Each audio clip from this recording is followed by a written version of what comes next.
ان کے تمام ہم خیال دوستوں کے ساتھ، سرور جاوید جیسے ہستی کے ساتھ بیٹھ کے ہم ان کے کردار پہ بات کر رہے ہیں، لیکن ضروری ہے کہ ہم اس کردار کو زندہ رکھیں. یہ ہم سب پہ ضروری ہے، کیونکہ میں سمجھتا ہوں کہ جس طرح تجزیہ نگاری، کالم نگاری اور یہاں کے سیاسی حالات پہ جو بالکل ایکڑ تجزیہ کرتے ہوئے راحت ملک نے جو کالم لکھے، اس میں ایک اور آواز تھی ان نوجوانوں کے لیے جو آج وہ نوجوان نفرت کے شکار ہیں. کیونکہ اگر ہم راحت ملک صاحب کو اس کے سوچ کو دیکھتے ہیں، اس کے تمام جو کالم ہیں، اس میں بلا تعصب ایک سن آف سوائل کے طور پر بلا فرق درک اس سے یہ میسج دینے کی کوشش کی. کیونکہ آج جس مشکل سے ہم گزر رہے ہیں، آج میں سمجھتا ہوں کہ راحت ملک جیسے نڈر سیاسی استاد کی ضرورت ہے ہم سب کو. لیکن افسوسناک بات ہے کہ آج کے دور میں سیاسی ورکر سے، کالم نگار اور ایماندار صحافت سے یہ ریاست اور ریاستی ادارے خوفزدہ ہیں. دیکھیں، اگر ہم تمام چیزوں کو منافقت، خوشامدی طبقے کے ذریعے چلائیں گے تو پھر ہم یہ گلہ نہیں کریں کہ لوگ کیوں نفرت کرتے ہیں. آپ یقین کریں کہ آج جس کو بولنا ہے اس کو خوف کی وجہ سے خوفزدہ کیا گیا ہے. سیاسی ورکر کو بربریت اور زبردستی سے خاموش کیا گیا ہے. آیا میں سوال کرتا ہوں کہ یہ اس پنڈال میں موجود تمام حاضرین کرام، یہ تعلیم یافتہ طبقہ آج کون سے ایکشن والے عوامی نمائندوں کے پاس جائیں گے؟ جو کہ افسوسناک بات یہ ہے کہ پہلے تو کسٹم ایکٹ کے تحت پرانی گاڑیاں کسٹم ہوتی تھی، ایکشن ہوتی تھی. آج آپ کی اسمبلی ایکشن ہو رہی ہے. یہ ہم سب کے لیے مرنے کا مقام ہے. یقین کریں کہ میں خود آج بھی ایم پی اے ہوں، اسی اسمبلی کا حصہ ہوں، لیکن میں نے دیکھا اس دوران جتنی سیاسی موبلائزیشن جن لوگوں نے کی. آج میرے بڑے ہیں، حاجی لشکری رکسانی صاحب سے لے کر ہر انسان کی ایک سوچ ہے. سب نے سیاسی موبلائزیشن کی، لوگوں کو اویئرنیس دی. جو بد اعتمادی کا ایک ماحول تھا، ہماری یہ کوشش تھی کہ ہم ایک اعتماد کا ماحول بحال کریں عوام کے دلوں میں. آپ یقین کریں، ہم ان ایریا سے تعلق رکھتے ہیں. میں دعوت دیتا ہوں تمام صحافتی حضرات کو، تمام جو لکاری یہاں بیٹھے ہیں، کہ آپ لوگ نکلو انٹیریئر بلوچستان میں، لوگوں کی حالت زندگی دیکھیں، لوگوں کے تاثرات سنیں. صرف ایک شہر کے اندر، ایک آل کے اندر لوگوں کو سننا، یہ پھر ناانصافی اور نابرابری ہوگی کہ ان کو سیاسی ورکر، سیاسی لیڈرشپ، سیاسی پارٹی کس حد تک کنونس کر کے ایکسٹریم پلان کرتا ہے یا ملکی آئین کے دائرے میں لا کر ان کو بھروسہ اور اعتماد دلاتا ہے، لیکن بیک قلم جنبش فارم 47 کسی اور کے لیے نکل جاتا ہے. تو میں سمجھتا ہوں کہ آج اگر ایسے ہستی، ایسے لکاری، کالم نگار، سیاسی نڈر استاد کے بارے میں ہم بات کر رہے ہیں، کل ان چیزوں پہ بھی پابندی ہوگی. تو میں یہی گزارش کروں گا کہ تمام ہمارے جو سیاسی اور تعلیمی یافتہ دوست ہیں، جو سیولائزڈ سوچ رکھتے ہیں، جو اس ملک کے لیے درد رکھتے ہیں، ان کو خاموشی توڑنا پڑے گا. ادروائز اگر یہ بات ہم سینہ تام کے ایکشن کرتے ہیں. جس نے اس ملک کے آئین کا الف اٹھایا ہے وہی اس ملک کے آئین کی دھجیاں اڑاتا ہے. یہ افسوسناک باتیں ہیں. دیکھیں ہمیں تو عوام سے سیاسی دوستوں سے کوئی زور زبردستی دور نہیں رکھ سکتا ہے، کیونکہ سیاسی نظریاتی دوست وہ خونی رشتے سے آگے ہوتا ہے. یقین کریں اتنے بوچھاڑ آنے کے باوجود، نیشنل نیب کے ٹوٹنے کے بعد بھی راحت ملک جیسا انسان وہ اپنے وابستگی کو آخری لمحات تک وہ برقرار رکھتا ہے. تو مجھے یقین ہے کہ ادھر جو بھی نظریاتی دوست سیاسی بیٹھا ہوا ہے اس کی وابستگی اس کے آئیڈیالوجی کے ساتھ زندگی بھر رہیں گے. تو ہم سمجھتے ہیں کہ ایسے جو تجارت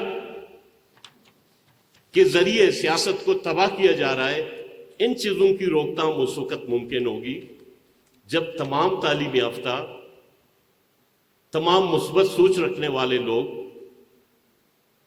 اور تمام آئیڈیالوجی رکھنے والے لوگ ایک دوسرے کو احترام دیں گے، ایک دوسرے پہ اعتماد کریں گے، ایک متفقہ رائے اور آواز کے تحت سامنے آئیں گے تو ان کی روک تھام ممکن ہوگی. ادروائز مشکلات اور بڑھیں گے. اور آج کے ان عوامی نمائندوں سے، سو کالڈ ایکشن والوں سے کوئی یہ توقع نہیں رکھے کہ میں اس یونیورسٹی کے مسئلے کے لیے جاؤں گا، تعلیمی اداروں کے مسئلے کے لیے جاؤں گا، انسانی بنیادی ضروریات کے اداروں کے لیے جاؤں گا، کوئی مسئلہ حل ہوگا. یہ ناممکن ہے. میں آخر میں اپنے سیاسی استاد کے بھرپور انداز میں اس کی جوہد کو خراج تحسین پیش کرتا ہوں، اس کی کمٹمنٹ کو، اس کی ایمانداری کو، کہ اس نے آخری دنوں تک بھی اس سرزمین سے محبت کرتے ہوئے اپنے قلم کو انسانیت اور انسانی عزت بالا کو بالا تر رکھتے ہوئے اس نے استعمال کیا. شکریہ. ممتاز سیاسی رہنما اور دانشور اس تقریب کے مہمان خصوصی جناب محترم نوابزادہ لشکری رئیسانی صاحب سے گزارش کریں گے کہ وہ تشریف لائیں اور اظہار خیال کریں. آپ کی بھرپور تعلیم ہو. خواتین حضرات السلام علیکم. راحت ملک صاحب کو میں سن 1990 کے دہائی سے جانتا ہوں، جب میر غوث بخش بیزنجو صاحب پاکستان نیشنل پارٹی کی قیادت کر رہے تھے اور پاکستان کے سیاسی عمل میں وہ ایک اہم کردار ادا کرتے ہوئے سیاسی عمل کو پاک، شفاف اور سنجیدہ طریقے سے آگے لے جانا چاہتے تھے. ہم اکثر ان کے والد صاحب ملک مقصود صاحب کا جو یٹ روڈ پہ جو میڈیکل تھا وہاں گپ شپ لگانے جاتے تھے. میں اس وقت سے ان کو جانتا ہوں کہ جب وہ ایک سنجیدہ سیاسی عمل کا حصہ تھے. میں Quetta district Pakistan national party کا پریزیڈنٹ تھا اور آج کا چیف جسٹس ہاشم خان کھاکڑ صاحب میرے جنرل سیکرٹری تھے. اور یہ میرے سیاسی عمل کا آغاز تھا. اور اس ادارے جس کو غوث بخش بیزنجو کہا جاتا تھا، ان سے ہم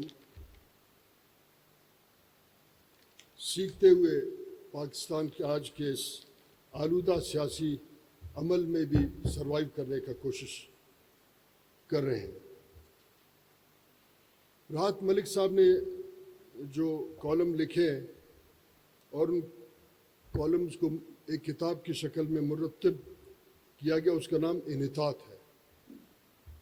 اور انحطاط زوال کو بھی کہتے ہیں، ڈی جنریشن اگر آپ اس کو انگلش میں کہیں، یا بیکورڈنس کہیں، اور اگر اس کے اپوزٹ جو لفظ ہے انگریزی میں اس کو آپ ایوولوشن کہیں گے. اور اس ایوولوشن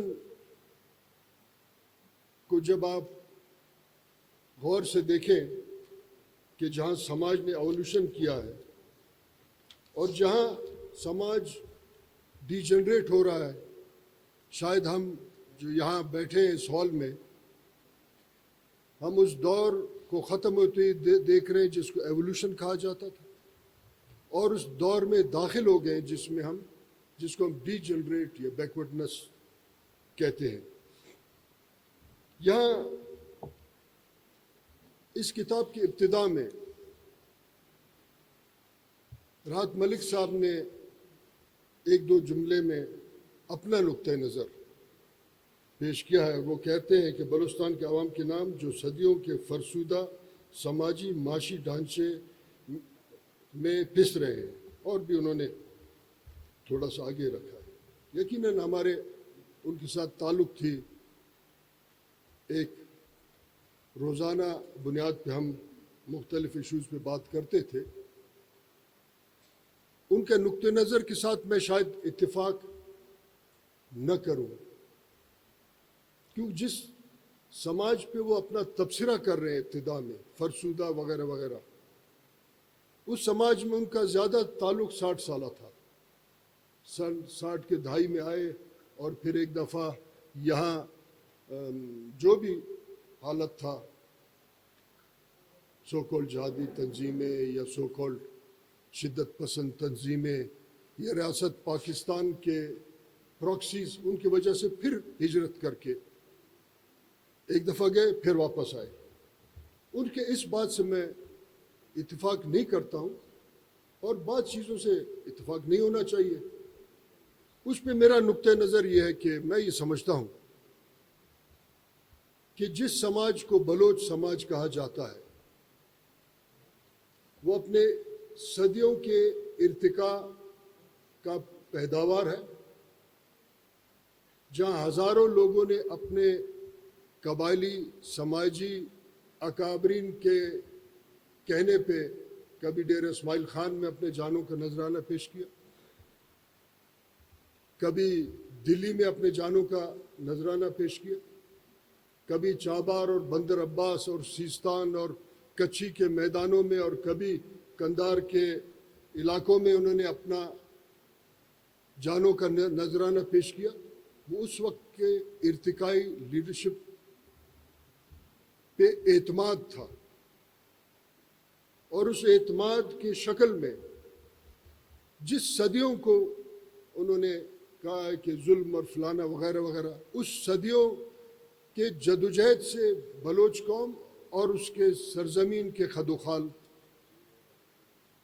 50-60 سال پہلے اپنے ایک حد تک پہنچے۔ اس صدیوں کے جدوجہد سے ارتقائی قومی ہیروز پیدا ہوئے، اور اس ارتقائی قومی ہیروز میں سے آپ میر غوث بجبی زنجو کو آج بھی فالو کرتے ہیں۔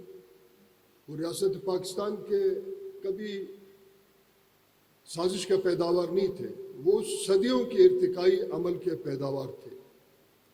اور اس ایوولوشن کو اگر آپ دیکھیں، جس ایوولوشن میں ہمارے قومی ادارے پیدا ہوئے، ایوولوشن کا اگر آپ ڈیفینیشن دیکھیں، اس میں سیاسی، سماجی، معاشی، معاشرتی ادارے ڈیولپ ہوتے ہیں، اور ہمارے جس قبائلیت سے ریاست پاکستان یا ان کے قریبی ساتھیوں کو ہمیشہ شکوہ رہا ہے، اس کے تو ادارے تھے، اور ان اداروں نے اس عظیم قومی کلچر کو، تہذیب کو، تمدن کو تشکیل دی، جس پہ آج کئی لوگ ان قومی ہیروؤں پہ فخر کرتے ہیں۔ تو پھر ہم اپنے ہی قومی تشخص اور شکل اور اس کے جو ہے خد و خال کا پھر تذلیل کرتے ہوئے اپنے آباء و اجداد کو کہتے ہیں کہ یہ تو بڑے عجیب غریب تھے، یا ظالم تھے، یا ظلم سہتے تھے۔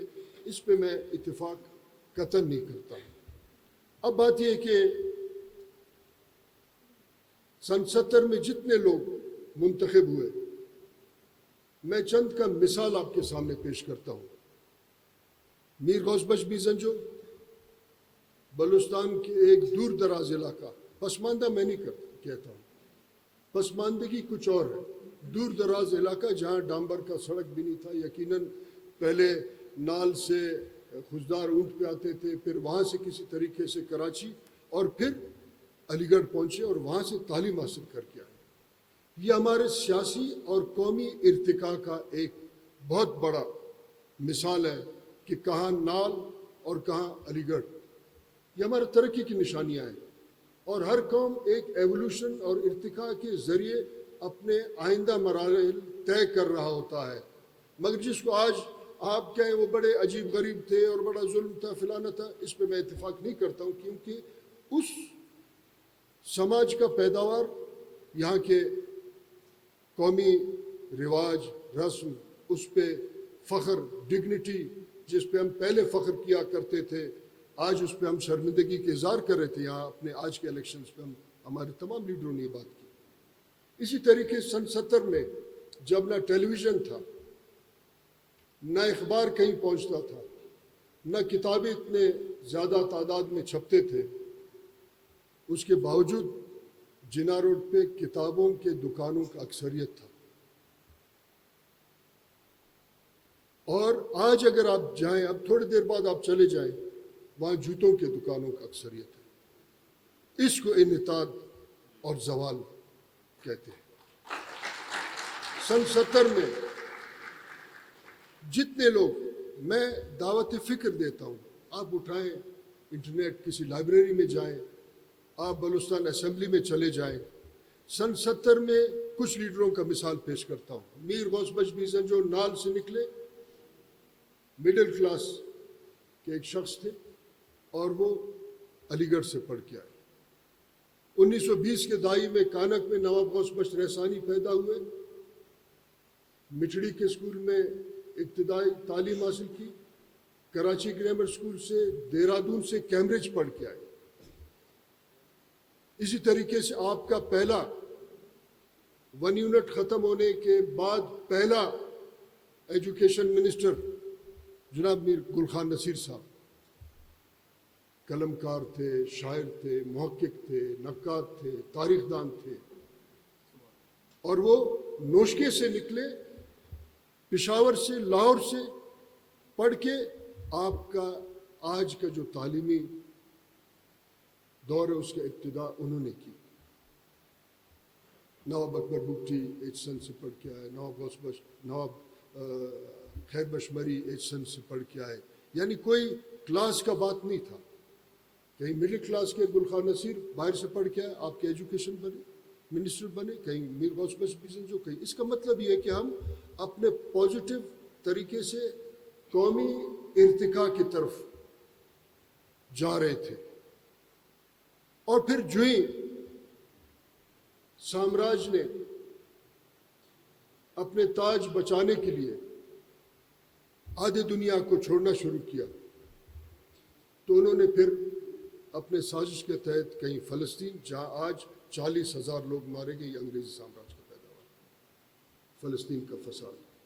بلوچستان کو پاکستان کا حصہ بنایا، اور ہمیں بتایا جاتا ہے ایک جعلی انحطاطی تاریخ کے تحت کہ ہندوستان کا تقسیم ہوا، ہم تو اس کے حصہ نہیں تھے، مگر اس کے بنیاد پہ انہوں نے اس کو بھی اس کا حصہ ڈالا. اور آج تک ایک قومی سماجی مزاحمت اس تمام ظلم کے خلاف جاری ہے. کشمیر آپ کے سامنے ہے، ہم بھوک مر رہے ہیں اور ریاست کہتے ہیں کشمیر کو ہم نے حاصل کر رہا. مسلسل اس ڈرامے کو ختم ہونے، ریاست اور ریاست سامراجی اسٹیبلشمنٹ جو پاکستان پہ آج بھی مسلط ہے، وہ ختم ہونے نہیں دے رہا ہے، کیونکہ ہم نے ان کے دفاع پہ خرچ کرنا ہے.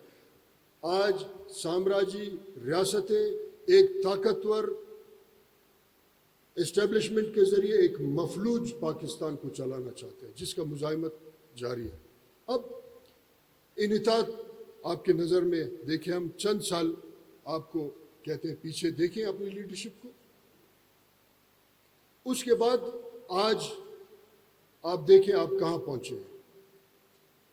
چند سال پہلے جہاں ایوولوشنری پولیٹیکل پروسیس آگے بڑھ رہا تھا، جس صدیوں کے ظلم اور فلانے کا نام آپ نے دیا، اسی نے ہی جنم دیا میر غوث بشمی زنجو کو، کیونکہ ہم ایوولوشن کے سفر میں آگے بڑھ رہے تھے.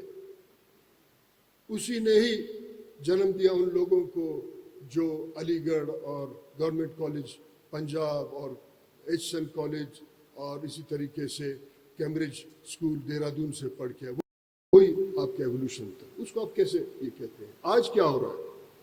اس ایوولوشن نے آپ کے اس ملک میں بڑے پارٹیوں کو جنم دیا. عوامی لیگ، شیخ مجیب رحمان، اس کے ساتھی یہاں ہمارے ایک ان کے صوبائی صدر میر محمد خان رحسانی صاحب ہوا کرتے تھے مرحوم، وہ بھی ہیں. اسی طریقے سے نیشنل سوشلسٹ پولیٹیکل پارٹیز جس کو آپ نیشنل عوامی پارٹی کہتے ہیں. اسی طریقے سے بڑے پولیٹیکل پارٹیاں پاکستان پیپلز پارٹی، جمعیت علماء اسلام، یہ مسلم لیگ وغیرہ اس وقت بہت کم تھے. یہ اس ایوولوشن کے پیداوار ہے. آج وہی پولیٹیکل پارٹیز بدترین ہمارا سماج انحطاط کا شکار ہے، بدترین انحطاط کا شکار ہے. وہی پولیٹیکل پارٹیز جو سوشلسٹ پولیٹیکل پارٹیز تھے وہ سرمایہ دارانہ لوٹ مار کا ایک بہت بڑا حصہ ہے. سندھ کو تو لوٹ لیا کیونکہ وہاں کچھ بچا ہی نہیں، وہاں پہ قبضہ ان کا مکمل ہوا. اس کے بعد انہوں نے دیکھا کہ یہاں ریکوتک بھی ہے، گوادر بھی ہے، اور شاید یہاں اگر چاغی کے لوگ بیٹھے ہیں، یہ بھی آپ کو پتہ ہے کہ شاغے میں اکثر لوگوں کے مائنز کو کینسل کر کے ان لوگوں کو انہوں نے الاٹمنٹ کا ایک سلسلہ شروع کیا ہے کہ جو اس ملک کو لوٹنے کے بعد ان کا پیٹ نہیں بھر رہا ہے. آج ہم اس دور پہ آئے. انحطاط تو آج ہے، ظلم تو آج ہے، ناانصافی تو آج ہے. ہم کو تو ایک پروسیس، ایک سفر کی طرف لے جانا تھا، مگر یہاں ہم ایک ڈی جنریٹڈ سوسائٹی سے تعلق رکھتے ہیں. جناب ڈاکٹر صاحب، آپ نے سیاسی عمل بی ایس او سے شروع کیا، آپ نے بھی واجہ. اب یہاں مجھے پتہ نہیں ہے کہ آج آپ کا بی ایس او کئی ٹکڑوں میں تقسیم نہیں، تو زوال کی طرف آپ آ گئے ہیں، انحطاط کی طرف آ گئے ہیں. وہ پولیٹیکل جو پارٹیاں جن کا سیاسی اور جو اسٹوڈنٹ ونگ ہوتے تھے، آج اتنے چھوٹے چھوٹے پارٹیوں میں تقسیم ہے. ان کے آپس کے جھگڑوں نے خود بلوچستان یونیورسٹی کو ایک فوج کا چھاؤنی بنا دیا ہے. یہ ہمارے زوال کی نشانی ہے، کیونکہ ہم ڈائلاگ نہیں کرتے. اسٹوڈنٹس کو ڈائلاگ کرنا چاہیے تھا. پولیٹیکل پارٹیز تو ویسے ماما بانجا بن جاتے 2 سیٹوں کے لیے، مگر پولیٹیکل پارٹیز نے کبھی یہ سوچا کہ ہماری یونیورسٹیوں میں ہم سب پولیٹیکل پارٹی اے پی سی بلائیں اور ان کو ہم یہ طے کریں کہ جو زوال، تعلیمی زوال، سماجی زوال، سیاسی زوال ہمارے سماج کو آج برباد کر رہے ہیں، آئیں ہم بیٹھتے ہیں، اپنے پہلا ایجنڈا ہم طے کرتے ہیں کہ اپنے اپنے یونیورسٹیوں میں ہمارے جو تنظیم ہے کس طریقے سے برخورد کریں گے. نہیں، کیونکہ انہوں نے کرسی کی طرف جانا ہے. یہاں جب لیلامی ہوئی بلوچستان کا تو سوسائٹی کی طرف سے کیا مزاحمت آیا؟ کیا سوسائٹی کے لوگوں نے، کیا عام لوگ جو ووٹ دے کے اپنے آئندہ نسلوں کا فیصلہ کسی کے ہاتھ میں دینا چاہتے، کیا انہوں نے کوئی رد عمل دکھایا؟ نہیں دکھایا، خاموش تھے، ہنس رہے ہوتے. میں روزانہ لوگوں کو بتا رہا ہوتا ہوں، وہ اسی تمام حالت پہ ہنس رہے ہوتے ہیں. یہ تو غمگین ہونے کا وقت ہے کہ آپ کا مستقبل نیلام ہو رہا ہے. یہ دکھی ہونے کا وقت ہے کہ آج جس بلوچستان میں ہم بیٹھے ہیں، جس کو ہمارا تاریخی سماجی جدوجہد نے اور ہزاروں کے تعداد میں قبائل نے اپنا خون بہا کے آج کے سرزمین کا مالک ہم بنا، وہ تو ہمارے ہاتھ سے نکل گیا ہے. کیا سیاسی عمل آپ کے ہاتھ میں نہیں ہے؟ کیا تعلیمی ادارے آپ کے ہاتھ میں نہیں ہے؟ جس گوادر کا نام لیا جاتا تھا، ایک دفعہ بلوچستان یونیورسٹی میں ایک مذاکرہ ہوا، اس میں بھی گیا. وہاں وائس چانسلر صاحب نے کہا 8 لاکھ نوکریاں، یعنی لوگوں نے بڑی تالیاں بجائی. کیا آپ اپنے سرزمین میں صرف نوکریوں کے لیے تالی بجاتے ہیں؟ اس کے تو مالک آپ کو بننا چاہیے تھا. پھر ہمارے سوشل میڈیا میں ایک بھرپور مہم چلتا ہے، اور اس مہم کو میں سمجھتا ہوں کہ یہ کولونیل پولیٹیکل پروجیکٹ کے تحت چلایا جاتا ہے، اور ہمارے نوجوان بھی اس کو چلا رہے ہوتے ہیں۔ انہوں نے کبھی سوچا کہ یہ غلط ہے؟ یہ کہا جاتا ہے گوادر کے ایئرپورٹ بک گیا، آپ 2-3 ہزار کے ایکڑ کے گوادر کے ایئرپورٹ کے لیے تو آواز اٹھاتے ہیں، کیا بلوچستان نہیں بکا؟ آپ کے ہاتھ میں کون سی چیز ہے؟ پولیٹیکل پارٹیاں گلی کوچوں، یونیورسٹی، سماجی اداروں کے اندر، کالجز کے اندر بنتے، گاؤں میں بنتے یا سرینا میں بن رہے ہیں۔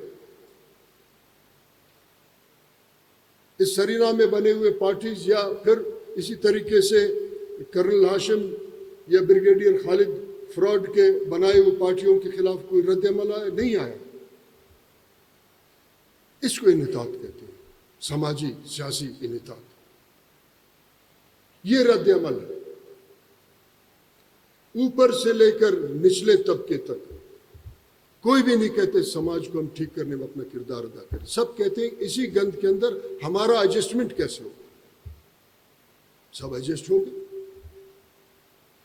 سب کو ایڈجسٹ کر دیا، یہ زوال ہے۔ رد عمل نہیں آیا، اس کا رد عمل آنا چاہیے تھا۔ ان جعلی لیڈرشپ کے خلاف ایک پولیٹیکل سوشل بائیکاٹ آنا چاہیے تھا۔ ہمارے ایک ساتھی کسی نام نیاد M N A M P A کے گھر گئے، میں نے اس کو کہا، اس جعلی شخص کے پاس آپ گئے، اس کو مبارکباد بھی دیا ہوگا؟ اس نے کہا، میں نے کہا قومی چوری کا، ڈکیتی کے مبارکباد کا کیا کیا جواز بنتا ہے؟ کیونکہ ہم ایک اخلاقی زوال، قومی زوال کی طرف ہم جا رہے ہیں، ہم اس بربادی کی طرف جا رہے ہیں کہ جس کا آئندہ نسل شاید تصور بھی نہیں کر سکی۔ یعنی ہم ان چوروں کو، سائیکل چور کو تو آپ ابھی جا کے سڑک پہ خوب مار مار کے اس کا بیک نکالتے ہیں، پھر بڑے فخر بھی کہتے ہیں کہ ہم نے اس کا بڑا علاج کیا، تھانے میں بھی دے دیا، اور پھر تھانے دار اتنا کرپٹ ہے اسے چند ہزار روپے لے کے اس کو چھوڑ دے گا، مگر ہم خزانے چور کو جا کے مبارکباد دے رہے ہوتے ہیں، جناب میر صاحب، فلانا صاحب، آپ کو بہت مبارک ہو۔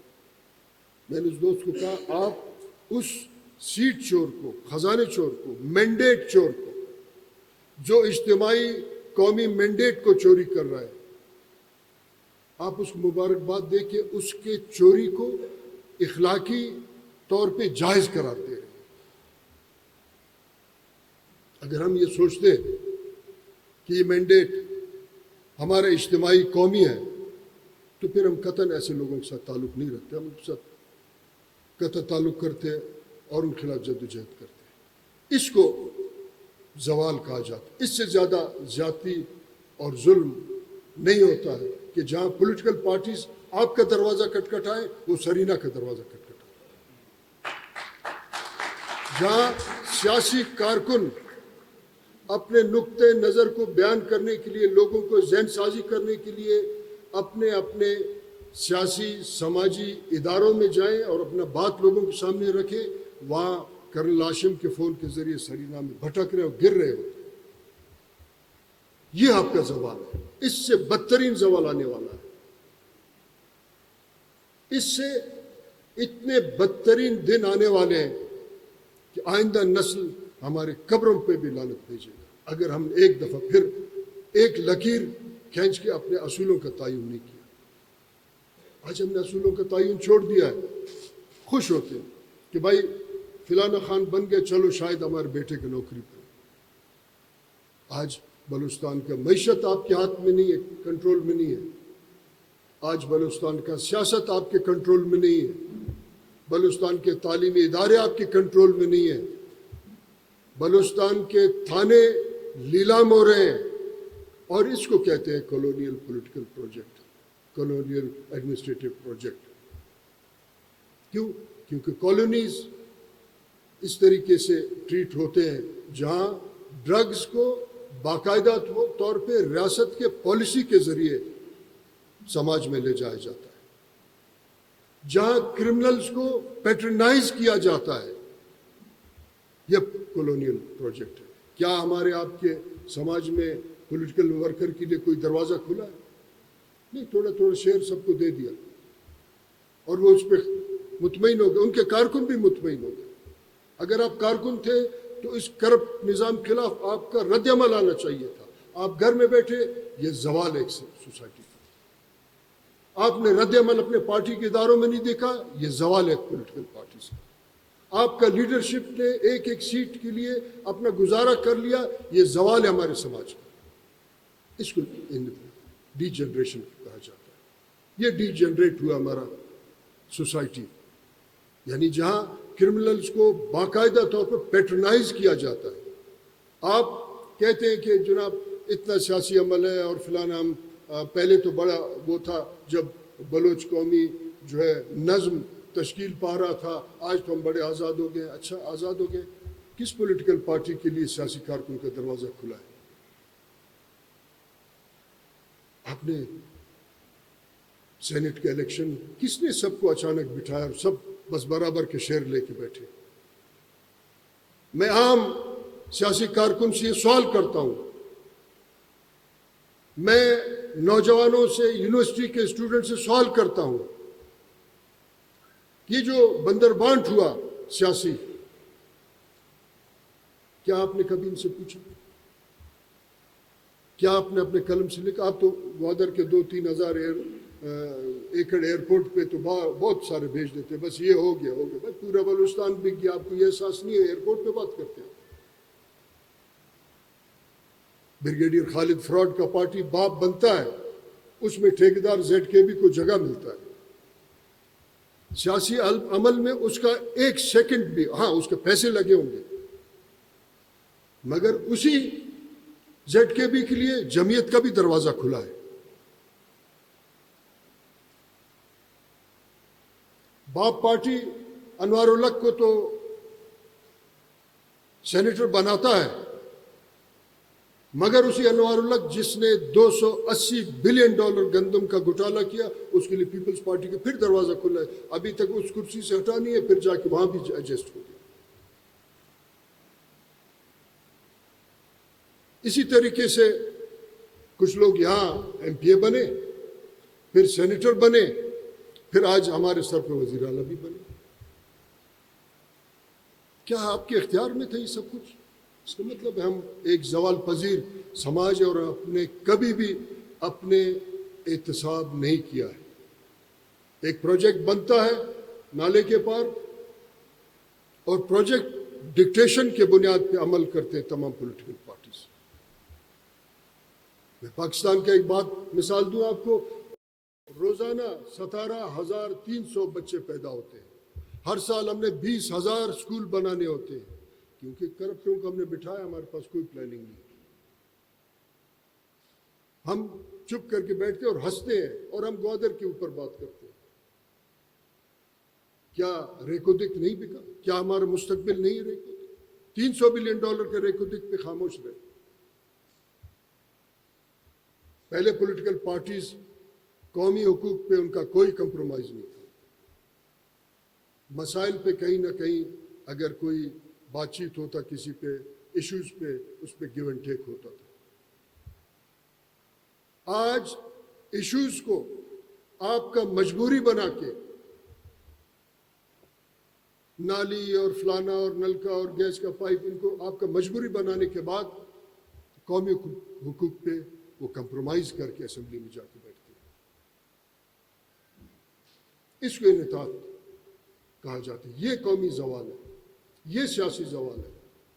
اس کے شکل میں, کرپٹ لوگوں کے شکل میں معاشی زوال ہے. آج آپ جس چینل کو کھولیں گندم کا بات ہے, تو پھر کیئر ٹیکر حکومت نے کو کون سے اختیار تھا کہ $280 بلین کا گندم امپورٹ کرے؟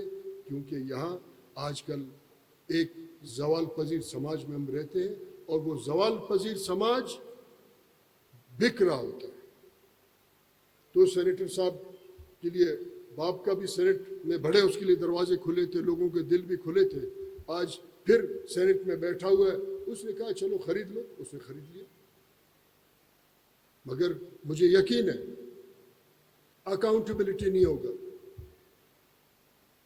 مجھے بالکل یقین ہے, میرا ایمان اس شخص کو کچھ نہیں ہوگا, کیونکہ اس کے کسی کے سرپرستی میں یہ سب کچھ ہوا ہے. اس کو انحطاط کہتے ہیں.